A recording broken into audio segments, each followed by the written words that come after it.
Welcome to వార్త. నేను దేవా. పార్లమెంట్లో బీజేపీ ఎంపీ తేజస్వి యాదవ్ అయితే మాత్రం తెలంగాణ సీఎం రేవంత్ రెడ్డి పట్ల కొన్ని అనుచిత వ్యాఖ్యలు అయితే చేశారు. డీలిమిటేషన్కు సంబంధించి తెలంగాణ సీఎం రేవంత్ రెడ్డి ఫూలిష్గా మాట్లాడారని అయితే మాత్రం వ్యాఖ్యలు చేశారు. ప్రస్తుతం ఇదే విషయంపై మనతో పాటు మాట్లాడడానికి నకరేకల్ ఎమ్మెల్యే ప్రభుత్వ విప్ వేముల వీరేశం గారు ఉన్నారు. చెప్పండి సార్, ఒక ఎంపీ పార్లమెంట్లో ఇట్లా తెలంగాణ సీఎం పట్ల వ్యాఖ్యలు చేయడం ఎట్లా చూడొచ్చు అంటారు?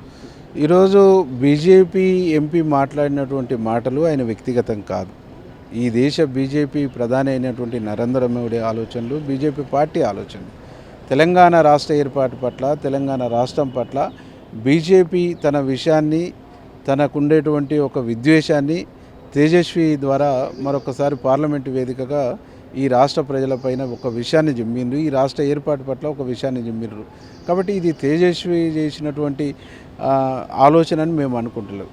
ఈ దేశ ప్రధానికి, ఈ దేశ బీజేపీ పార్టీకి ఉన్నటువంటి ఒక దుర్మార్గమైన, నికృష్టమైనటువంటి ఆలోచనగా మేము భావిస్తా ఉన్నాం. మీరేమో బీజేపీని తప్పుపడుతున్నారు, కానీ బీజేపీ మహిళా సభ్యులు కానీ వాళ్ళు కానీ మోడీ చిత్రపటానికి పాలాభిషేకం చేస్తే ఇది ఒక చరిత్రాత్మక నిర్ణయం అని మహిళా బిల్లుకు సంబంధించి చెప్తున్నారు. ఎట్లా చూడొచ్చు? ఇలా మహిళా బిల్లుకు మేము వ్యతిరేకం కాదు. మహిళా బిల్లును తీసుకురావటం, మహిళా బిల్లు తేవటం అనేటువంటి మేము వ్యతిరేకం కాదు.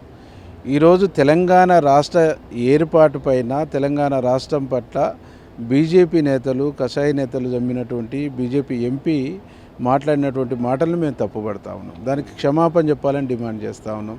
నిజంగా తెలంగాణ ప్రజల పట్ల చిత్తశుద్ధి ఉంటే పార్లమెంటులో ఉన్నటువంటి 6 ఎంపీలు లేచి నిలబడి మాట్లాడి, 2 మంత్రులు మాట్లాడేసి రికార్డుల నుంచి అవి తొలగించి ఆయనతో క్షమాపణ చెప్పాలి.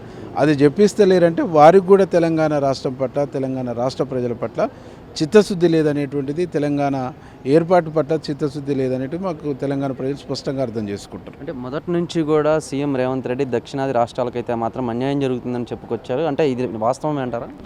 100% దక్షిణాది రాష్ట్రాలకు అన్యాయం జరుగుతూ ఉంది.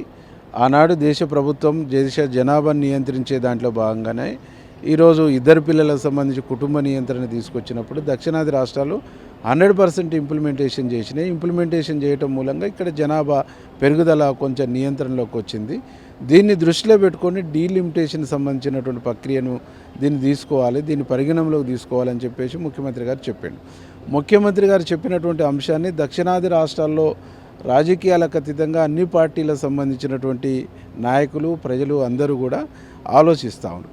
దేశంలో ఉండేటువంటి ఆలోచన పరులు భారత రాజ్యాంగం పట్ల, రాజ్యాంగంలో పొందుపరిచినటువంటి అనేక అంశాల పట్ల, అప్పుడున్నటువంటి పార్లమెంటు తీసుకున్నటువంటి నిర్ణయాన్ని ఇంప్లిమెంటేషన్ చేసినటువంటి చిత్తశుద్ధి పట్ల, దీని పట్ల ఒక ఆలోచనతో ముఖ్యమంత్రి మాట్లాడుతుంది న్యాయమైనటువంటి డిమాండు. ఆయన మాట్లాడుతున్న దాంట్లో వాస్తవం ఉంది, సత్యం ఉంది, నీతి ఉంది, నిజాయితీ ఉంది అని చెప్పేసి ప్రజల నుంచి ఒక మద్దతు వస్తుంది, సమాజం నుంచి ఒక మద్దతు వస్తుంది. కాబట్టి దాన్ని జీర్ణించుకోలేక, మా ముఖ్యమంత్రి సంధించినటువంటి ప్రశ్నలకు సమాధానం చెప్పలేక దీన్ని పక్కదారి పట్టించేటువంటి దానికి సైడ్ ట్రాక్ చేయడం కోసం బీజేపీ వాళ్ళు ఆడుతున్నటువంటి ఒక డ్రామా, ఒక గేమ్. ఫైనల్గా ఈ తేజస్వి యాదవ్ మాటల పట్ల కానీ, అంటే విమర్శల పట్ల కానీ ఏం చెప్పదు? తేజస్వి తక్షణమే తెలంగాణ సమాజానికి, తెలంగాణ ప్రజలకు క్షమాపణ చెప్పాలి, తన వ్యాఖ్యానాలను ఉపసంహరించుకోవాలి. లేదంటే తెలంగాణ సమాజం నుంచి బీజేపీ మూల్యం చెల్లించవలసి వస్తుంది. చూశారు కదా, మొత్తం మీద కనుక మనం చూసుకున్నట్లయితే తేజస్వి యాదవ్కు అయితే మాత్రం తెలంగాణ ప్రజలకు కానీ, తెలంగాణ సీఎం రేవంత్ రెడ్డికి కానీ క్షమాపణలు చెప్పాలని, లేకపోతే తెలంగాణ పట్ల బీజేపీకి అయితే మాత్రం తగిన మూల్యం చెల్లించుకోవాల్సి వస్తుందని అయితే మాత్రం నకరేకల్ ఎమ్మెల్యే ప్రభుత్వ విప్ వేముల వీరేశం చెప్పుకొచ్చారు. కానీ మన కార్తీక్తో దేవా వార్త, హైదరాబాద్.